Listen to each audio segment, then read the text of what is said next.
Hey, good morning. This is Brand Thornton, aka Idaho Jerry,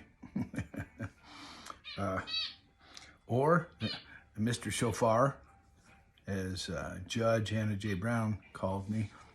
Straighten this out a little bit. Anyhow, I came across something, a anti-Mormon video that you can find on YouTube by a gentleman by the name of Backyard Professor.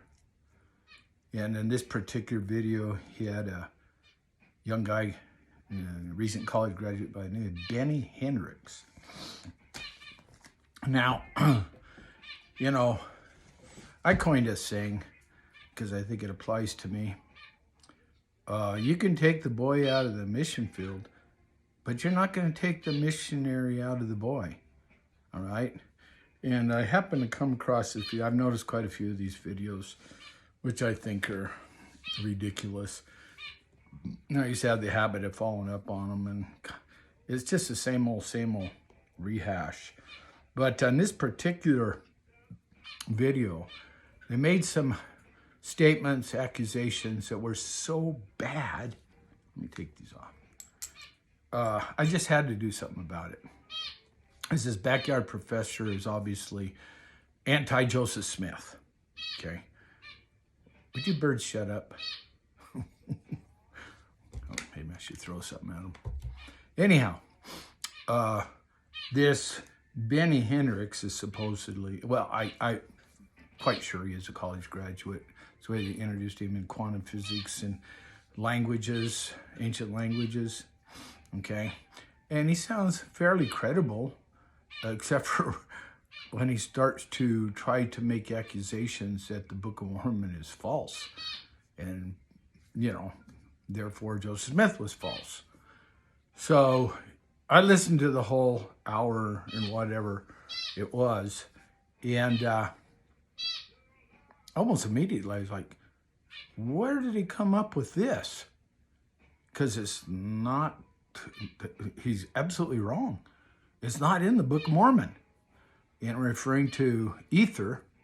And what he was saying is that when Moroni translated the plates that the brother of Jared had brought originally from the Tower of Babel, and then Coriantumr had them, and that Jaredite nation was destroyed.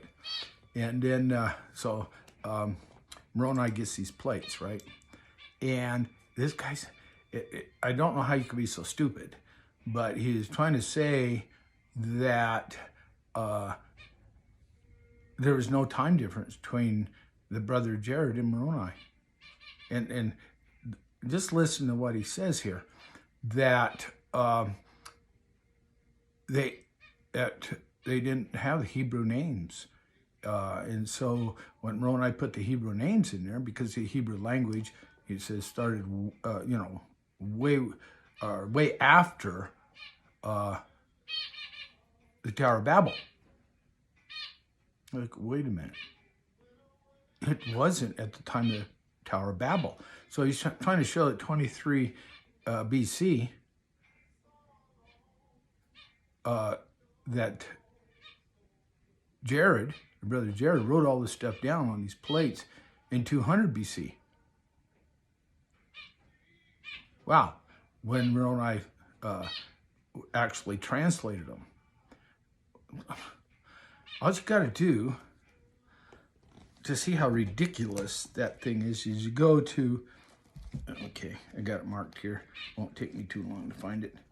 You go to Ether, and you start with, say, chapter 6, and you go, you go to chapter 1, verse 6, all the way to verse 33.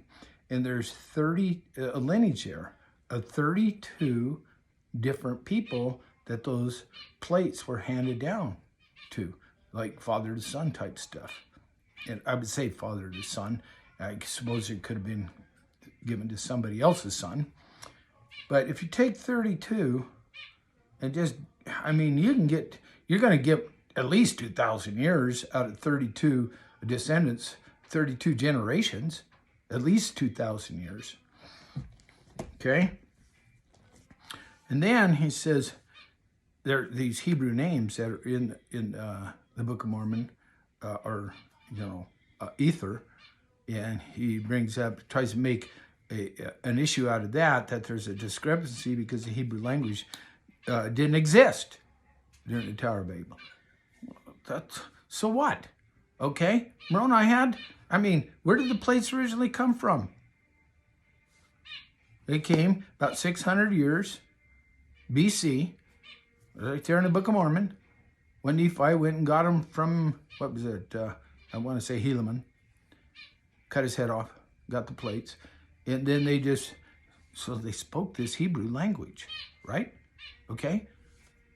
And it just was passed on. So Moroni gets all those plates that,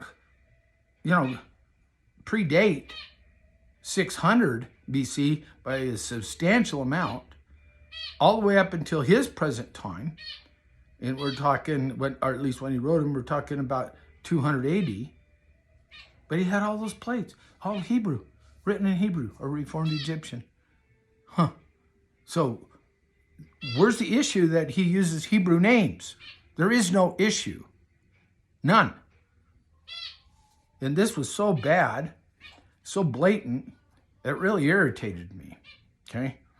And this is kind of typical of these type of things. I've been, I have this habit of going, when I see something or somebody make these huge accusations, I have a habit of researching it, looking into it. This one took nothing. It was over with me in 10 seconds, okay? Maybe not 10 seconds, 10 minutes. Then there's another one that I want to address too, and that was all the fraud that happened in the early days of the church with the monetary system. And they try to blame all that on Joseph Smith. Now, the only thing by establishing a church bank, I forget the name of it, that Joseph Smith was trying to do was have a private medium of exchange for the saints abroad and in the United States. It was supposed to be private all the time. That's not illegal.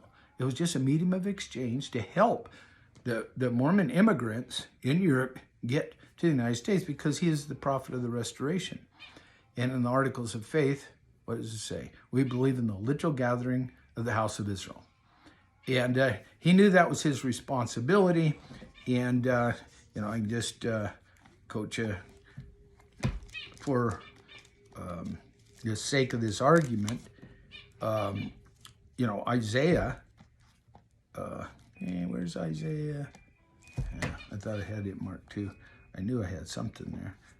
And I believe it's the 49th chapter of Isaiah. Okay. This is by Mormon scholars, and it absolutely is referring to Joseph Smith. Joseph Smith more or less said it was about him when he referred to himself as a polished shaft in the quiver of the Lord. And so you go to chapter 49, and you go to verse 4, and then he said, "Then I said, I have labored in vain. I have spent my strength for naught and in vain. Yet surely my judgment is with the Lord, and my work with my God. And now the Lord that formed me from the womb to be his servant, to bring Jacob again to him. Though Israel be not gathered, yet shall I be glorious in the eyes of the Lord, and my God shall be my strength." Okay. So, like I said, the gathering, he's a prophet of the restoration, was the gathering of the house of Israel supposed to take place. Eventually, it will. And it's in our Articles of Faith that we believe in the literal gathering of the house of Israel. And, it's interesting. I'll throw this in there too. When you go to Genesis, the 49th chapter, and you go to Judah's blessing, and it says, "A scepter shall not depart from Judah, nor a lawgiver from between his feet until Shiloh come, and unto him shall the gathering of the people be." Okay? The scepter of power is the key there. Now, Shiloh is an Old Testament name for Meshach, Messiah. And Joseph Smith, he is the second suffering servant, the Davidic servant. And and he's also the one mighty and strong. As you go into the 85th section of the Doctrine and Covenants. Now remember, I just talked about the scepter of power. And that's the key to tying these two scriptures together. And because in the 85th section of the Doctrine and Covenants, verse 7, it shall come to pass that I, Lord God, will send one mighty and strong, holding the scepter of power in his hand. Okay? And basically, it talks about the gathering there. So, Joseph Smith, he was the prophet of the restoration, is the prophet of the restoration, which isn't complete. It's not done, all right? Obviously, it's not done because Israel hasn't been gathered the way it refers to there. So he set up this private medium of exchange, and even Lord in the Doctrine and Covenants speaks about those that will not, in Europe that will not give their monies to help the church, and he condemns them, the church being the people. So Joseph Smith come up with this idea, and I would have done the same thing, you know. So we're going to have a private medium of exchange where the saints will be able to help each other. In this case, the saints in Europe, the immigrants that want to come to the United States, will provide financial aid and other things for them to gather. Very simple. Okay, that's all I got to say. Anyhow, over and out. God bless everybody. Bye-bye.